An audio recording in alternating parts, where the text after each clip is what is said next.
So there was this report which said that Gen Zs are actually worrying the RBI. Why is it so?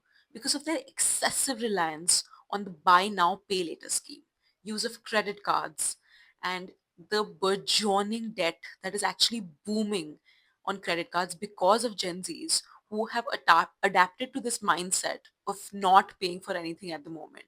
They're just adding on to their credit card bills, and some of them are not getting repaid on time, leading to NPAs. NPAs are non performing assets, which are not, when the interest or the principal amount is not paid within 90 days, then it is classified as an NPA.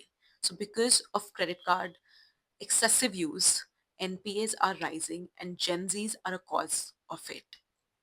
Another reason for it is social media validation. People are going on trips, people are buying things, iPhones, anything which talks about their status.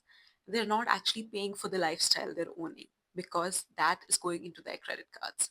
So rather than saving, they're actually relying on credit for their basic lifestyle purchases and experiences and vacations, which really is worrisome for the long run. If such unsecured debt, it's unsecured because there's no collateral on these credit cards, right? So if such unsecured debt keeps on rising, it obviously plays as a risk to the financial stability of the economy as a whole, and it is worrisome. That's why the RBI is flagging it.